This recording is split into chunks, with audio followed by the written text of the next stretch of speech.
want that player to know that whenever he needs help at any time, for him to show his vulnerability, I'm not going to look at him like he's weak. I'm going to look at him that he's strong by being able to express that, because he then, if he doesn't handle it, is the one who plays defense on himself. If someone's going to stop you, it should be somebody else. You shouldn't beat yourself.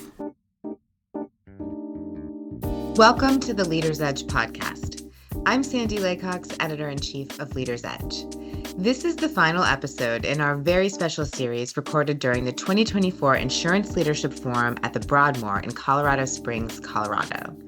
In honor of March Madness, we bring you Coach Mike Krzyzewski, one of the greatest basketball coaches of all time. And I say that as a graduate of the University of North Carolina, the biggest rival Coach K ever had.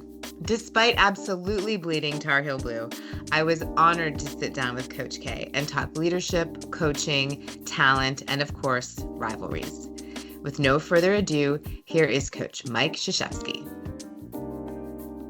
First question, I will have to be honest with you. I am a Tar Heel. Good. They need fans too. So you were a huge part of my college. It was always very exciting when we played Duke, obviously. Right. Yeah, it's the best rivalry. Yeah. I wanted to ask you, as a leader and a coach, right, what is the importance of having a real worthy rival for your coaching as well as your leadership? Well, I think when you play against great teams, and if one of those teams is somebody you play twice a year and every year, and you're close to one another like us in North Carolina, you can bring out the best, and it can elevate you. Like North Carolina was coached by one of the greatest coaches of all time, and Dean Smith, and you learn from competing against him. However, what I would say about I don't believe in having one rival. I don't think you become a champion if beating your rival is a championship. When I was a cadet at West Point, we have a rivalry, Navy. And so when I was a senior, the freshmen would salute and say, "Beat Navy." And I got them all together. I said, "I never want you to say that again. And what I want you to say is beat everybody." So if we believe everyone's our rival, then when we actually get to that great rival, we'll have a better chance of winning. And I totally believe in that. They don't put banners up for beating one team. They put banners up for winning championships, and we were always in pursuit of a championship. Which is a better rivalry, Duke UNC or Army Navy? Now, I think the greatest rivalry in sport is Duke and North Carolina. It's kind of hard to explain. In the last part of my career, Roy Williams was the coach, and another one of the great coaches, Hall of Fame coaches, but also a good friend. And we would always talk about how lucky the two of us were to coach at our respective schools, because the attention of the entire sports world was on our contests. And so it elevated our programs. It elevated our schools. It elevated basketball in the Atlantic Coast Conference and basketball in general. So that's why I consider it the best one. And the fans don't like one another, but that's putting it nicely. But actually, the coaches and the players pretty much get along. You know why? Because we respect each other, and there's unbelievable respect for one another. Absolutely. And I would say even among the fans. Not necessarily. Begrudging respect, maybe. Maybe now that you're not. Maybe not. I'm not there anymore. Or that I'm not competing anymore. But yeah, that's probably. Still, I don't think they like me. And in fact, I'm positive they don't. But that's okay. If you're not liked because you're really good, that's okay. Yeah. So we're really good, and so are they. And sometimes we got in each other's way. We have sort of a lot in common. My dad didn't go to West Point, but he had summer jobs moving everybody in. Oh, wow. So maybe he moved you in. As a plebe, you're not moved in. As a freshman. Oh, well, maybe later. I was probably helping your father move some of the upperclassmen in. But no, God bless. So did he live around there? Yeah, he's from Newburgh, New York. Oh, right. So, yeah, that was his summer job. No, there's so many people behind the scenes at every school, but at West Point that create an environment that's conducive to having such a high-quality education, including the people who move in, the people who serve you, the people who clean, the people who teach you. They all should be respected because they create an environment that's top-notch. We then talk about Coach K's decision to become a basketball coach, who inspired him, and how he found his direction as a younger man. How did you figure out you wanted to be a basketball coach versus you said out there, I decided I didn't want to be the guy who was shooting the howitzers? Yeah. I knew wanted to be a basketball coach when I was 16. Wow. Yeah, and my high school coach had a big effect on me. And I went to a Catholic school, and a priest there, Father Rogue, who was a lifelong friend, he passed about 2 years ago. He explained religion at me when I was 16, that I could understand it. And my coach made me better. And so I wanted to be, I wanted to be a high school coach and teacher because I didn't know that people could do that make you better and clear things up for you. So I wanted to be one of those people. And when I went to West Point, I was, it's like going on, in a good sense, steroids, and the opportunities that were created. And I'm still a teacher and a coach, but as a result of being fortunate enough to take that path, I was afforded opportunities and learned things at a level that created immense opportunities for me. But I'm 77, so for like 6 decades, I've done what I wanted to do. My buddies back in Chicago say I never worked a day in my life. And I said, I worked pretty hard, but I always loved my work. And if you can find the love of what you're going to work in, that's being very lucky and very successful. One of Coach K's leadership points is that leadership lessons can be very simple. So I asked him, in the ever-complicated world of risk, advanced technology, and all that it brings, how can insurance leaders see through it to learn the simple lessons? It's really something they need to do, because if with your teams, if you can talk about relationships and how you're making each other better, then the complexities of the changes that are going on in AI or your business are more easily understood because of the relationship that you have, and you feel better about yourself. The most important resource of every organization is its people. And how do you make your people feel good, feel part of what you're doing, and how they can get better, and that you're concerned about them, and talking about these things, besides getting pay raises and benefits and all that, which are incredibly important, people still like to know that you care. Yeah. And you care by talking about some of these. They're simple things, but they're overlooked. And especially what's overlooked is why your organization is doing something. And where everyone say, yeah, I'm helping out there. I'm part of the changes we made are going to help X number of people more, and all that. And those things should be made available to your team. Like, it's not just, we've gone up by 4% in income or whatever it is in revenue, but boy, we've impacted X amount more people as a result. We're affecting in a positive way a different people from different areas. We've penetrated different things, or people will feel good about that. You know, and again, that doesn't mean they wouldn't feel good about getting paid more, but it's a combination. And by the way, if they feel good, they're going to do a better job. They're going to do a better job. And you also, on that, you mentioned when you were talking, the importance of asking people what they think. Right. I feel like that kind of plays into everything you're saying. It does. You know,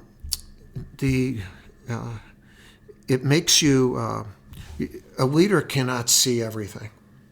Impossible. And the bigger the organization, I call it tiered leadership, where you have leaders, everyone's important, but they're at different tiers, different levels, not of importance, but of functionality and how they interact. And if they see something, or people on their team see something at one level, it may never get to the ultimate leader because it's being taken care of. And then when the overall leader has his or her meeting with a leadership group, they should ask tell me about the situations that you've been in, that you've been able to deal with, and how you've done it. So then, just like in this conference, at a high level, they're sharing best practices. In a team level, somebody at one tier that you think, well, we can skip that, figures out they handle a situation and it wow, I didn't think of that. You know, that's what I should be doing. And so the internal study of leadership or teaching of leadership is incredibly important in the functionality of an organization. We then talk about mental health and how you lead great talent through the less obvious challenges of growth and learning. You've had some controversial but great players over the many years. Right. But obviously you can see when they're really good and talented, even if they've got other stuff going on. How do you coach a player like that who has obvious real success possibilities, but also has, other challenges that you have to deal with as well as their coach? I love coaching great talent, and great talent can be lonely if you're that best player. And so that's why I've tried to coach them the hardest, but be their best friends.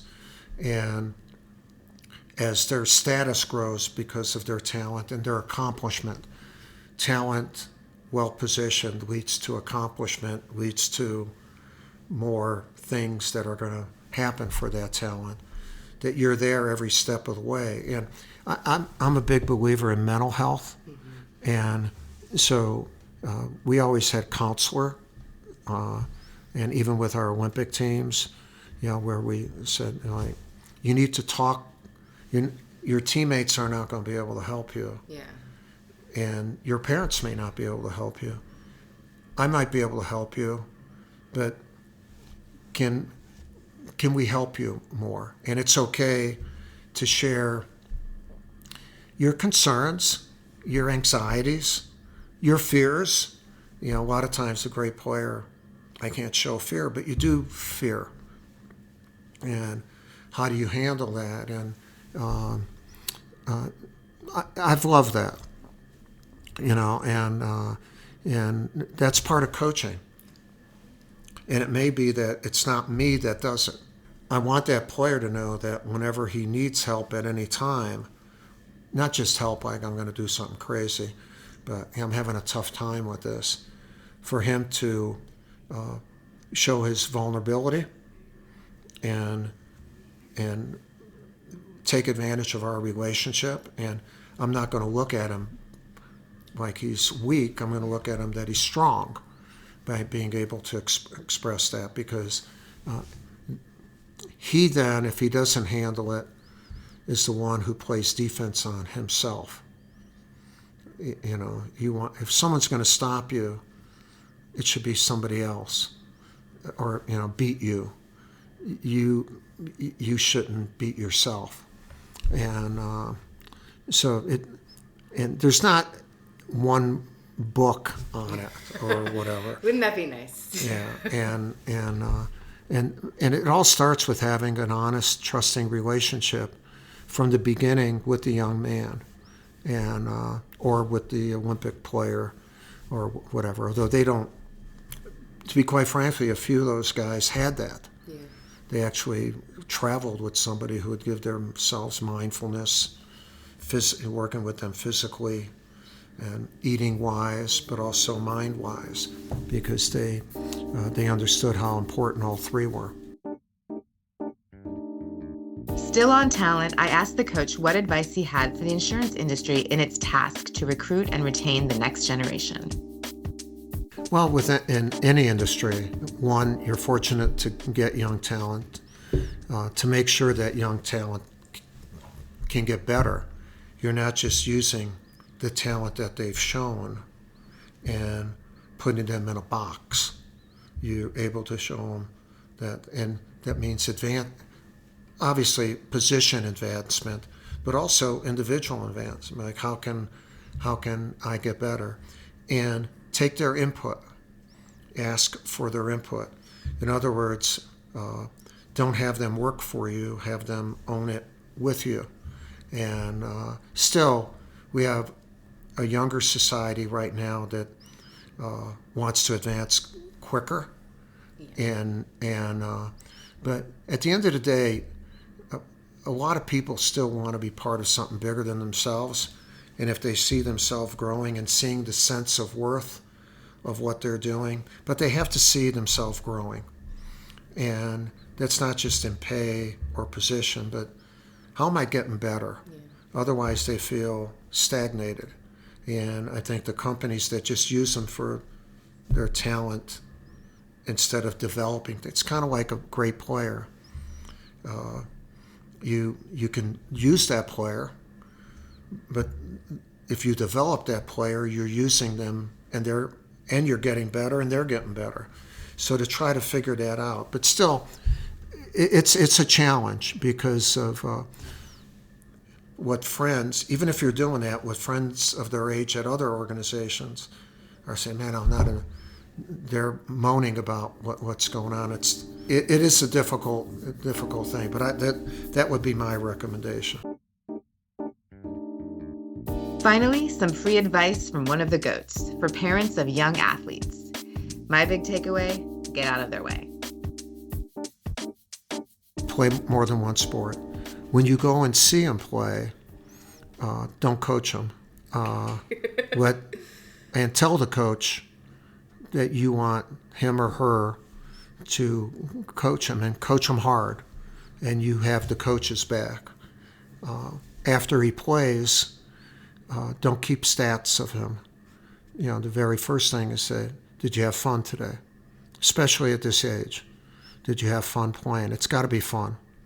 The guys who are really good love playing because it's fun.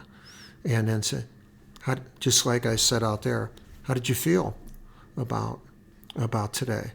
I felt good. Well, don't get down on yourself for that one thing. And by the way, if you miss some shots or whatever, the best players in the world don't hardly ever shoot 50%. It's what they do after a miss.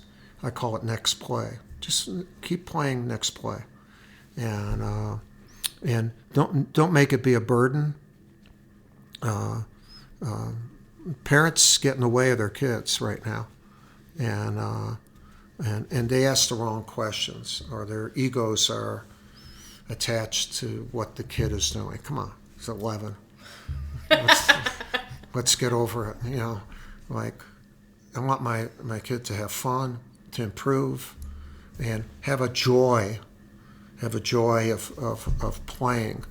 And he'll get a lot better. But the playing of two sports is good. Yeah. And his role may be different on either team. They are. Yeah. Which helps in their development. Sports should be part of a curriculum. Like at West Point, our thing was every cadet an athlete. You have to, throughout the year, either intramural, club, or varsity, you have to be a part of a team because you learn things by being in different positions, camaraderie, loyalty, all that. There are a lot of lessons to be learned. Not just I'm going to be a pro. I'm going to be this. I'm going to be that. And if he does that by the time he is that sophomore or junior in high school and says, I'm pretty good. Then you can start taking it a little bit differently, but still not forgetting about the joy and having fun. That was the great coach Mike Krzyzewski on the Leader's Edge podcast. What an honor. I hope you enjoyed it as much as I did. Thanks for listening. For more Leader's Edge podcasts, go to leadersedge.com.